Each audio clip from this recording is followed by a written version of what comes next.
कल राजस्थान सरकार ने अपनी कैबिनेट में एक बिल लाने का प्रस्ताव पारित किया है, डिस्टर्ब एरियाज़ बिल 2026।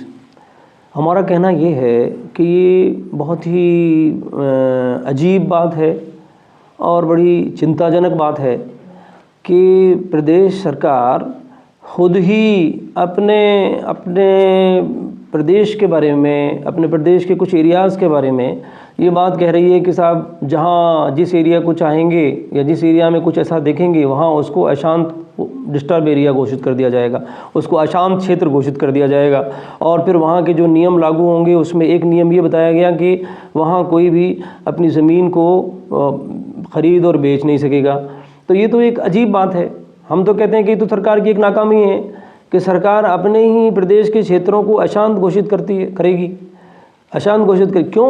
वो अगर कोई इलाका अशांत हो रहा है या कहीं किसी इलाके में कोई परेशानी हो रही है तो क्यों हो रही है, ये तो आपकी जिम्मेदारी थी कि उसको वहाँ अगर कोई बात है भी तो उसको ठीक करे, दुरुस्त करे। तो ये एक तरह से अगर ये बात है कि ये संवैधानिक जो अधिकार है एक इंसान का, वो उसकी संपत्ति को ख़रीद सकता है, बेच सकता है, आप उस पर एक पाबंदी लगा देंगे तो ये तो ठीक बात नहीं है, अच्छी बात नहीं है। दूसरा बड़ा नुकसान इसका ये होगा, जिस क्षेत्र को भी आज आप कह रहे हैं कि एक क्षेत्र को करेंगे, कभी कल एक शहर को करेंगे, कल एक इलाके को, ज़िले को करेंगे, तो ये इससे जिस क्षेत्र को भी आप अशांत घोषित कर देंगे एक बार, और आप ये देख रहे हैं कि उससे फ़ायदा होगा। हमें कहते हैं कि लोगों की मनोवैज्ञानिक तौर पर और एक मानसिक तौर पर ये बात पैदा हो जाएगी उस क्षेत्र के बारे में कि साहब ये एक अशांत क्षेत्र है।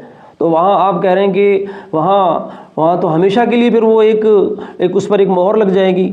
तो वहाँ के लोग अगर कोई बेचना भी चाहेगा तो उसको और ज़्यादा नुकसान होगा। आप तो कहते हैं कि साहब वो औने बोने पे बेच कर जाता है या जा रहा है, तो बजाय इसके वो इसका नुकसान ये होगा कि उसकी कीमतें तो और ज़्यादा घट जाएंगी, वहाँ विकास नहीं होगा, वहाँ लोगों में आपसी सद्भाव नहीं बल्कि और ज़्यादा कटुता पैदा होगी। आपका सोचना ये बिल्कुल गलत है कि आप ये समझ रहे हैं कि इसके ज़रिए से फ़ायदा होगा। हम ये समझते हैं कि इसके नुकसान होगा।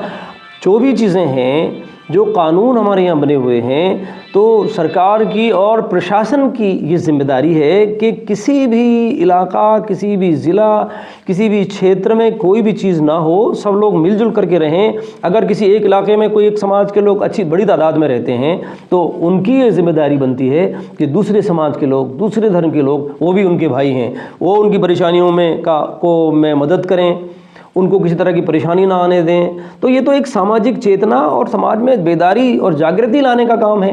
फिर भी अगर कोई गलत करता है तो उसको तो सब प्रशासन, इसीलिए तो है ना, पुलिस और प्रशासन की जिम्मेदारी बनती है कि उसको ठीक करने के लिए काम करे, कोशिश करे, समाज भी काम करे। तो हम ये समझते हैं कि ये जो बिल लाया जा रहा है ये बिल बिल्कुल ये ठीक नहीं है, ये कानून नहीं बनना चाहिए।